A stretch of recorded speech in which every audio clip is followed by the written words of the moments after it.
enjoyed his second race in Dubai at the WSWS Dubai 2014. Great to see the crowd building up here on pit 2. Strong libations from qtr-final. Good morning from a sun-drenched Dubai. It's perfect weather for watching rugby. It's going to be perfect weather for those two teams playing it. We're about to find out the second Cup quarter-final about to take place, and a North American clash. Melody Robinson alongside me. This has got many people talking overnight of fascinating encounters and dynamics of the two teams. I'm so excited about this one. This is the fourth qualifying team after pool play, playing the fifth, plus of course all the history between these two countries. What will separate them?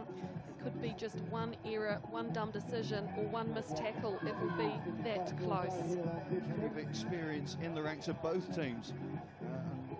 Particularly be looking out for number 7 for the Eagles, Fulayan, who's made all the news really yesterday. The top try scorer, the top tackler, the most carries. Not a one-woman team by any stretch of the imagination, but she is a key cog in their machine, no question. And Canada, as they step out now with so many important players that have stepped up to the plate yesterday. Disappointed, of course, to lose that final game against England, but the confidence that emanates from 7 straight tournaments, top 4 finishes, will be very prevalent today, particularly in this matchup against a team that they know fairly well. Absolutely, and look to the captain, Jen Kish, to lead the way. She's been outstanding at the breakdown, all those little things that forwards do, tackling, and of course scoring tries herself. So, I mean, I cannot separate these two teams. That's how evenly balanced it is. Canadian forward trio of Russell, Marchak and Kish look to have the edge, you would think, on their opposite numbers, but knockout rugby is always a very different animal, and that is what we're going to find out today. There's Jessica Beard from New Zealand, calls time, and we're underway, and an awkward bouncing ball for Kelly Molesky to cope with. Jen Kish, such a dynamic player, and you look at the stats from yesterday and realise not only does she score tries, but she puts in the tackles, she makes the carries, she is the conduit for so much of what Canada produces. Ghislaine Landry, another very important player in that lineup. Caught with the ball, Kish the release valve, and Kish cutting that angle again. Now who's up in support? Or does she need it? No, she doesn't. She strides out, and Canada are going to get the first try inside the first minute, and what a start for the Canadians. She had no right to score that try, seriously. There were 2 defenders on her, and she gassed them on the outside. It was Kelter in the end who just couldn't keep up. One of the new players for the United States team, and Jen Kish, when she's in motion like that, it's like watching art, really. So she has started this game off for her team in the perfect fashion. She is now something of a 7 specialist, it has to be said, and of course nominated for the IRB Player of the Year last year. And you can just see what she brings to a team. So many different facets of the game resort and revert through Jen Kish. Combination is good, so 7 points to the good. The Canadians now, of course, down to the Eagles to get their attacking game into flow. And a few early nerves are going to be inevitable, I guess, when you're into this knockout scenario. No? Well, they're going to get possession of the ball now, so this is going to give them a bit of advantage, so I want to see what they're going to do with it. Good height from the restart, but safely taken in.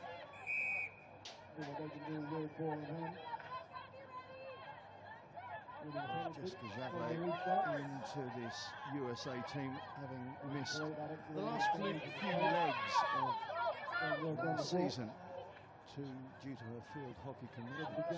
She is a fascinating character. To put in a crossover athlete as she is into that pivotal role is a big move from Saga. Saga, of course, Canadian by birth. Interesting to see how his team match up against the country of his birth. Russell throws out to Mandy Marchak. Marchak, of course, a centre in the 15s, Russell an 8, and they've got plenty of flow to their game. And the offload is good. Ghislaine Landry is going to go over for the second try, and Canada executing very well the opportunity that suddenly presented itself. Well, it might be Landry who scored the try, but gee, Kelly Russell was involved there twice with a wraparound, and of course, very big and powerful. In the end, she managed to get the offload to Landry, whose support play has been outstanding. And once again, she's another very speedy player.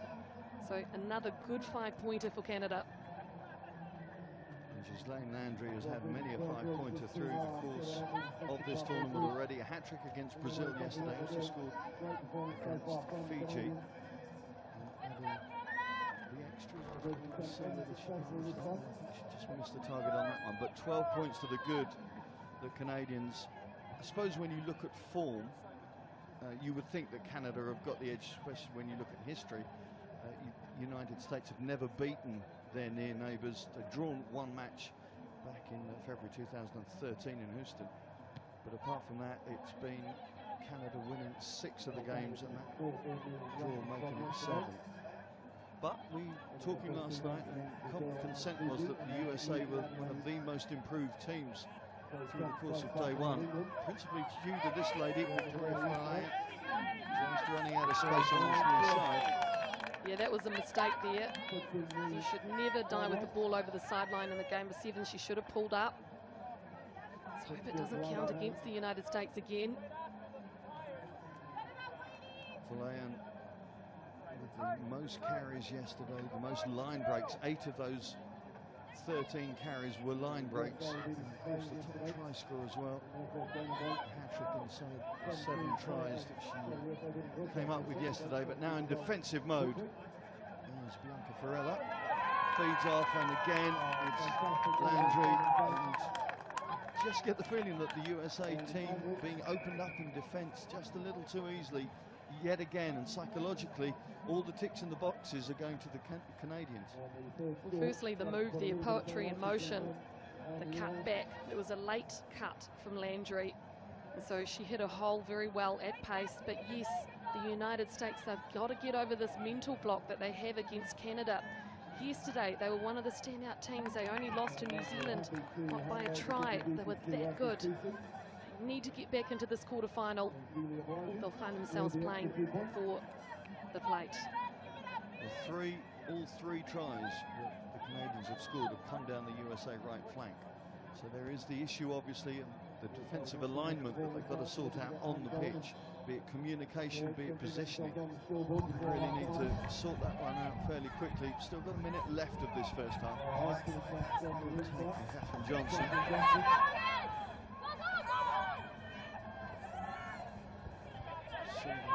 Line speed from the Canadian team, putting pressure on the ball carrier. Licking the ball there. Once again, it's Canada on the attack. Landry looking for Ferrella outside. Just tiptoeing over the white line. Very good defence from Falayan there. Perhaps the Canadians didn't convert that turnover ball into quite the attack that they wanted. Once again, you've got to pull up if the defence is on you when you're out wide like that. It is then down to composure, isn't it? Because if you're under duress, you're under stress, which the USA team have been for most of the 6.5 minutes we've seen. They've really got to just hold themselves and try and make sure they get the tackles in, because here we go, there's another attack coming down their right flank. Through the tackles and almost to the line. Is it over? I think it's Kayla Molesky, and the try has been given. So it's been one-way flow through this first half, and it's Canadian eyes that are smiling right now, because it's all gone down to the team in red. 2 missed tackles in that movement, and then at the end here, Javelay, well, she just didn't have the physical presence to pull her back, and it was a great try to finish off the first half for Canada. Suggett is going to have his work cut out with this half-time team talk, that's for sure. Ghislaine Landry looks to add a little bit of icing to the Canadian cake that's been set up through this first half.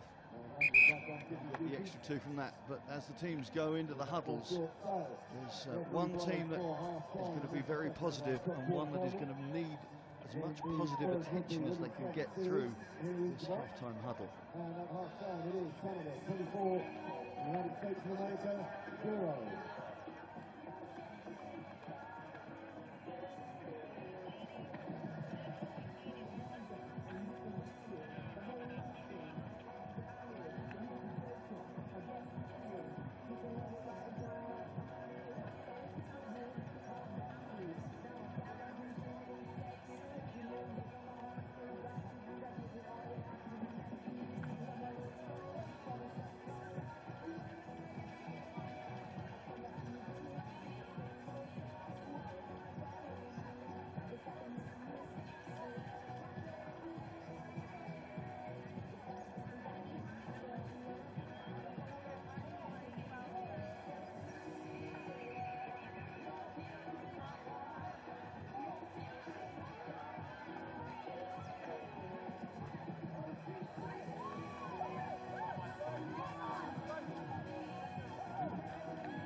Well, you can see the Canadian coach, John Tate, standing head and shoulders above his charges. A mountain of a player, a gentle giant of a manager. 38 caps he achieved for his country, one of which was in the sevens. 6'8", you might not expect sort of player to have played the shortened form of the game, but really has made such an impression on this Canadian team. Now, what can the USA team do in the second half? It has to be a game of 2 halves if they're going to proceed through to the Cup semi-final. But why did she play that? It was Johnson. It hadn't made the 10. She still went up for it. It would have been their ball. This is all about experience. This Canadian squad, these athletes have been together for many years. New athletes for the United States. It's a big difference.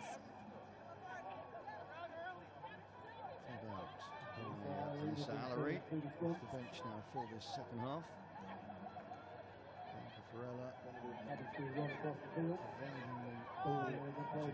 That's good pressure defence from the Eagles, and the contact area suddenly becomes a little bit more of a match-up, which we didn't see in the first half.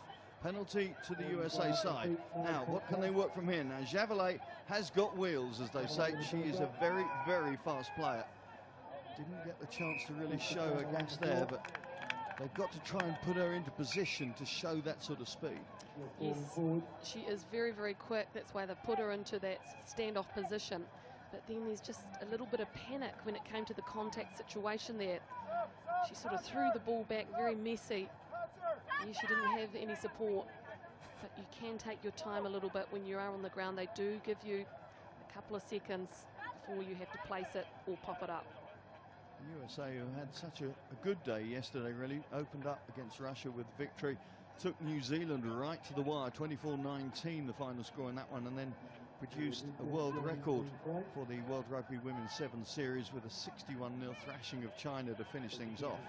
But it hasn't manifested itself in the game so far today. Can they make a difference now early in this second half? Well, not concentrating, and suddenly it's in Canadian hands, and it's Karen Paquin, and Paquin puts foot to the floor, pedal to the metal, and it's bye-bye girls. It's try time Canada. Well, just as the USA were pressing and thinking that they were in position to get a score on the board, lost concentration, lost the ball, and it's try scored for the opposition. Yes, the ball spilled out at the back of that ruck right there, and Johnny on the spot, Paquin. Wow, she was onto it. A beautiful scoop to put it up in her hands, and then plenty of pace to make it down to the try line. Canada looking so strong in this one. Well, consistency in this series is key because it leads to confidence. And for Canada, as I mentioned earlier, with so many top 4 finishes, they have that confidence. It is innate in their side, isn't it? Well, that's right. And, you know, this is a team that's played a lot of sevens before this IRB Women's Series started. I mean, 2012, they were unbeaten for nearly the entire year. Very classy players. So Mandy Marchak taking over kicking duties. Improving, she's multi.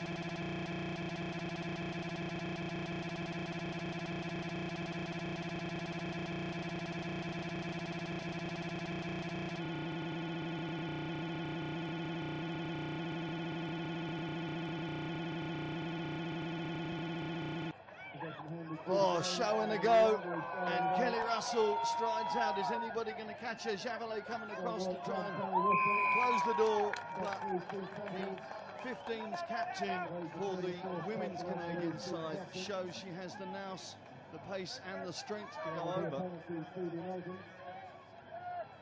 has it been? No, I take that back. It looks like it's been given as a penalty, presumably for not releasing the ball in the tackle, I'm guessing.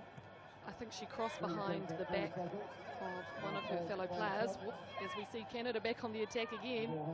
Correct, that was for crossing, that call, but it hasn't stopped Canada looking to cross the whitewash again as they flow back towards the USA 22. He's going to just stall that. Javelet is thinking about the length of the field run rather than the ball itself. A mistake many rugby players have made over the years, though. A couple of minutes left then in this Cup quarter-final. It looks like we're going to see an Australia-Canada semi-final. They